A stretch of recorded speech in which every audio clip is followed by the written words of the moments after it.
دنیا کو ہے پھر مارکائے روح و بدن پیش، تہذیب نے پھر اپنے درندوں کو ابھارا، اللہ کو پامردیے مومن پر بھروسہ، ابلیس کو یورپ کی مشینوں کا سہارا۔ اعوذ باللہ من الشیطان الرجیم، بسم اللہ الرحمن الرحیم۔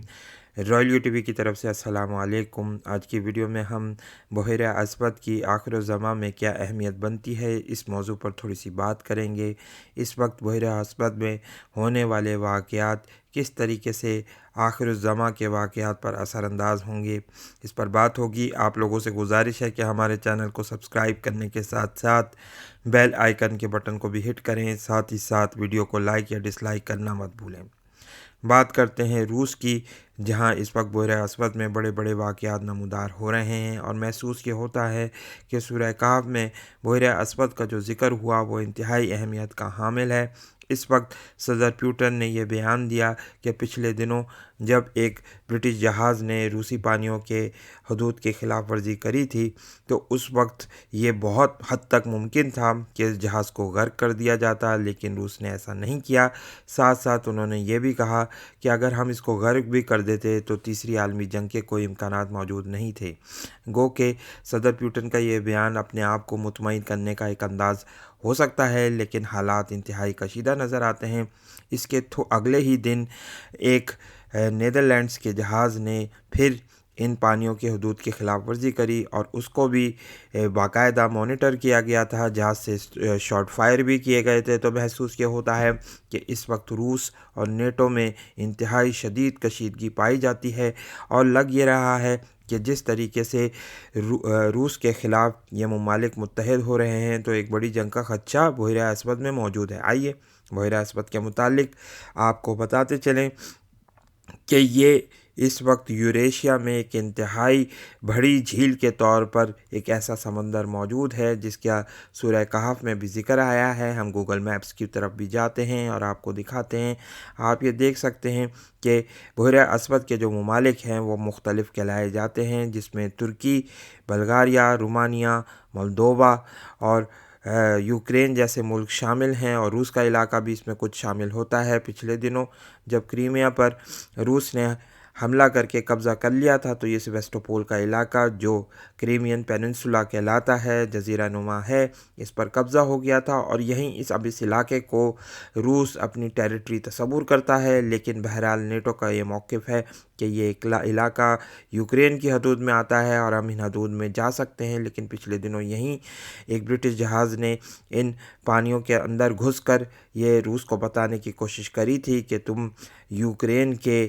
قابض نہیں ہو، یوکرین پر اس وقت یوکرین کی حکومت کا قبضہ ہونا چاہیے۔ یہی وجہ ہے کہ انتہائی شدید کشیدگی نظر آئی۔ لیکن یہاں پر آپ کو یہ بات بتاتے چلیں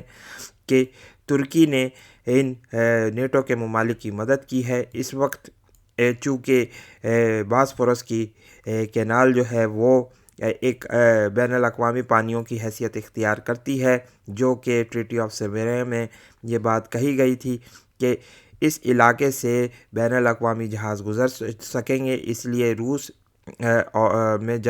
کی طرف جانے والے جتنے بھی جہاز ہیں وہ ترکی کی حدود سے ہو کر گزرتے ہیں، جس پر روس کو انتہائی شدید خطرات لاحق ہیں۔ ساتھ ہی ساتھ وہ اس وقت اندیشات کا بھی شکار ہے کہ شاید ترکی نیٹو کا ایک رکن ملک کی حیثیت سے ان ممالک کی مدد کر رہا ہے۔ یہاں آپ کو تھوڑا سا ہم زوم کر کے بتاتے ہیں کہ باسفورس کی طرف آئیں تو باسفورس جو ہے استنبول کے علاقے میں پائی جاتی ہے۔ یہاں آپ دیکھ سکتے ہیں یہ کینال، جہاں سے بحیرہ مارمورا سے یہ راستہ بلیک سی کی طرف جاتا ہے، اور یہی راستہ وہ راستہ ہے جس کی وجہ سے روس کو انتہائی شدید خطرات لاحق ہو سکتے ہیں۔ ساتھ ہی ساتھ ہم آپ کو یہ بھی بتاتے چلیں کہ اس وقت ترکی کا ایک منصوبہ ایسا ہے کہ وہ استنبول کینال بنانا چاہتا ہے۔ استنبول کینال کے متعلق اگر تھوڑی سی بات کریں تو آپ دیکھ سکتے ہیں کہ یہ باسفورس کا علاقہ ایک آلٹرنیٹ روٹ تو ہے ہی ہے، لیکن ساتھ ساتھ اس کے علاوہ بھی ایک روٹ یہاں پر بنایا جائے گا جس کو استنبول کہا جاتا ہے، اور اس کینال کا افتتاح بس 2023 میں ہو جائے گا، جس سے ترکی کو انتہائی قوت حاصل ہو جائے گی۔ اور یہ بات چونکہ 2023 کے قانون میں لکھی گئی تھی کہ باسفورس کا علاقہ بھی جو ہے وہ بین الاقوامی پانیوں کی حیثیت اختیار کر لے گا، لیکن تقریباً 100 سال کے بعد ترکی کو اس باسفورس کینال پر پورا قبضہ حاصل ہو جائے گا، تو اس علاقے میں ہونے والی جتنی بھی تجارت ہوگی یا جتنے بھی ملٹری جہاز یہاں سے گزریں گے جو اسٹریٹجک بڑی امپورٹنس اختیار کرتے ہوئے ہیں، اس پر ترکی کو عبور حاصل ہو جائے گا، ترکی کنٹرول حاصل کر لے گا، اور ساتھ ساتھ وہ یہ کوشش کرے گا کہ اس ممالک کے جتنے بھی یہاں سے جہاز گزرتے ہیں ان کو روکا جا سکے یا کنٹرول کیا جا سکے یا ان سے مزید پیسے لیے جا سکے۔ لیکن محسوس یہ ہوتا ہے کہ اس وقت روس کو ان چیزوں پر شدید خدشات لاحق ہیں، اور وہ بارہا ترکی سے یہ اپیل کر چکا ہے۔ پچھلے دنوں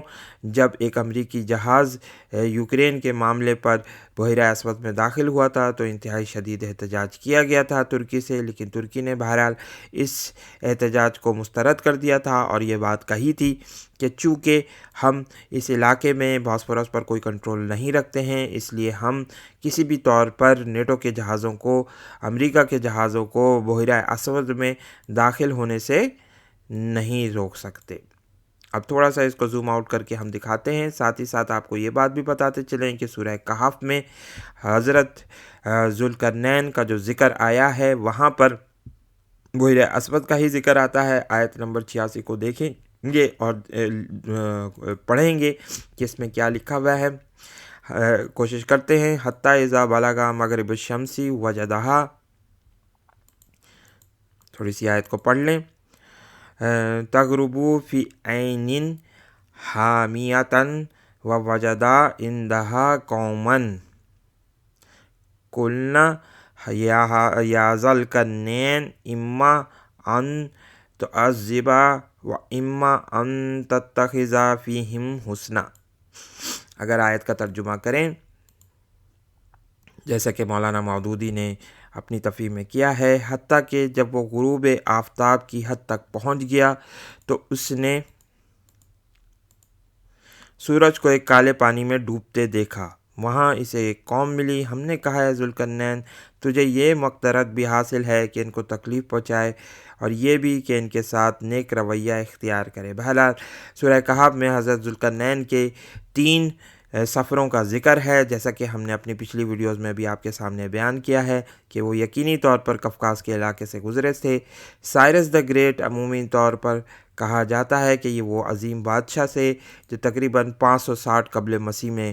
پیدا ہوئے اور جنہوں نے ایران کی سلطنت کو متحد کر دیا تھا، یعنی بیکٹیریا اور دیگر دوسرے علاقوں کو، میگڈیا کے علاقوں کو متحد کر کے 2 حکومتوں کو بنا دیا تھا، تو اسی وجہ سے ان کو ذوالقرنین کہا گیا ہے۔ واللہ عالم بالصواب، اللہ تعالیٰ بہتر طور پر جانتے ہیں، یہ کچھ اس کے لیے توجیحات پیش کی جاتی ہیں، لیکن بہرحال وہ اس علاقے سے گزرے تھے۔ چونکہ ان کا علاقہ ایران کا علاقہ تھا، ابھی ہم نقشے کی طرف دوبارہ آئیں گے اور بتائیں گے، تو وہ قفقاز کے علاقے سے گزرے تھے اور بحیرہ اسود کے ہی کنارے انہوں نے یہ جو کالے پانی میں سورج ڈوبتے دیکھا، یہ بات کی گئی سورہ کہف کی۔ اس کے متعلق تمام کے تمام علماء کرام یہ متفق ہیں، مفسرین یہ متفق ہیں کہ یہ علاقہ بلیک سی کا علاقہ ہی کہلاتا ہے، اور یہیں پر قرب قیامت کے حوالے سے جو واقعات نمودار ہو رہے ہیں اس میں اس کی اہمیت دو چندہ ہو جاتی ہے۔ یہاں پر آپ دیکھ سکتے ہیں کہ وہ قریباً شاید اسی علاقے سے گزرے تھے اور پھر بعد میں لداخ کے علاقے سے، یعنی منگولیا کے علاقے سے وہ گزرے ہیں اور پھر یاجوج ماجوج کے علاقے میں پہنچے ہیں۔ بہرحال اس وقت چین کے حوالے سے انتہائی شدید خطرات دنیا کو نمودار ہو رہے ہیں، جس کے متعلق ہم اپنی دیگر ویڈیوز میں بات کرتے رہیں گے انشاءاللہ۔ ہم نے پہلے بھی کی ہے اور آپ کو مزید تفصیلات بیان کرتے رہیں گے۔ یہاں پر بلیک سی کے متعلق آپ کو ہم بتاتے چلیں کہ یہیں سے حضرت ذوالقرنین گزرے ہیں۔ آپ اس علاقے کو دیکھ سکتے ہیں، غالباً جو وہ کہا جاتا ہے کہ کہیں یہ جارجیا کے علاقے سے گزرے اور پھر اوپر کی طرف جاتے ہوئے انہوں نے ٹرن کیا ہے، بالکل ایک آرک کی طرح اگر ہم سمجھ لیں اس علاقے کو، تو انہوں نے ایسے ٹرن لیا۔ آپ کوشش کرتے ہیں کہ اس آرک کو بھی بنا کر آپ کو دکھائیں کہ یہ ایک ایسی آرک انہوں نے بنائی اس 3 اپنے سفروں کے حوالے سے۔ آپ ایسے دیکھ سکتے ہیں کہ یہ آرک کرتے کرتے پھر یہ چائنا تک پہنچے اور چائنا کے بالکل اینڈ تک پہنچے ہیں، جہاں پر اللہ تعالیٰ نے فرمایا کہ انہوں نے پھر ایک دیوار یہاں پر یاجوج اور ماجوج کے لیے قائم کری تھی۔ تو بہرحال اس وقت جو حالات پیدا ہو رہے ہیں اس سے یہ صاف پتہ چلتا ہے۔ ہم دوبارہ نقشے کی طرف آئیں گے اور بتائیں گے آپ کو کہ بلیک سی میں یعنی بحیرہ اسود جہاں پر حضرت ذوالقرنین علیہ السلام نے سورج کو کالے پانی میں ڈوبتے دیکھا تھا، وہاں پر اس وقت نیٹو کے ممالک مشقیں کر رہے ہیں۔ روس کے خلاف انتہائی بڑا محاذ بنایا جا رہا ہے اور محسوس یہ ہوتا ہے کہ اس وقت وہ قرب قیامت کے حوالے سے جو واقعات ہیں ان کا آغاز ہوا جاتا ہے۔ ساتھ ہی ساتھ یہ بات بھی بتاتے چلیں کہ قسطنطنیہ یعنی استنبول کی اہمیت مزید دو چند ہوتی چلی جاتی ہے، جہاں پر ہمیں یہ پتہ چلتا ہے، احادیث میں باتوں کا ذکر آتا ہے کہ رسول اللہ صلی اللہ علیہ وسلم نے یہ پیشن گوئی فرمائی تھی کہ فتح قسطنطنیہ کا واقعہ حضرت امام مہدی علیہ السلام کے لشکر کے وہاں پر انٹر ہونے اور ساتھ ہی ساتھ بنی اسحاق کے 70,000 لوگوں جن کا ہم عمومی طور پر یہ خیال کرتے ہیں کہ یہ طالبان کا وہ بڑا ایک گروہ ہو سکتا ہے جو اس وقت افغانستان کے علاقوں پر تیزی سے قابض ہوتے چلے جا رہے ہیں، اور محسوس یہ ہو رہا ہے کہ امریکہ اس وقت اپنے پورے طریقے سے وہاں سے انخلا کے لیے تیار ہے، اور طالبان انشاءاللہ وہاں پر فتح کے جھنڈے گاڑتے ہوئے کابل میں کچھ ہی مہینوں کے بعد داخل ہو جائیں گے۔ پھر انشاءاللہ یہی گروہ فتح قسطنطنیہ کے واقعات میں شریک ہو جائے گا۔ ساتھ ہی ساتھ لیکن اس وقت آپ کو بتاتے چلیں کہ اس سے پہلے محسوس یہ ہوتا ہے کہ روس اور اس کے اتحادی ممالک جن کو احادیث میں روم کا خطاب دیا گیا ہے وہ قابض ہو سکتے ہیں، جیسا کہ ہم نے دیگر اپنی ویڈیوز میں یہ بات بتائی تھی کہ روس اس وقت بازنطینی سلطنت کا ایک بہت بڑا جانشین بننے کی تیاریاں کر رہا ہے، جہاں پر آرتھوڈاکس کرسچینٹی چرچ اپنی نشت ثانیہ کا آغاز کر چکا ہے۔ حالات انتہائی کشیدہ نظر آتے ہیں اور محسوس یہ ہو رہا ہے کہ دنیا آہستہ آہستہ آخر الزماں کے اس دور میں داخل ہو رہی ہے جہاں ہمیں ملحمہ اور دیگر دوسرے بڑے واقعات نمودار ہوتے ہوئے نظر آئیں گے۔ اللہ تعالیٰ سے دعا ہے کہ اللہ تعالیٰ ہمیں ان واقعات کو سمجھنے اور ان سے سبق حاصل کرنے کی توفیق عطا فرمائے۔ آمین ثم آمین۔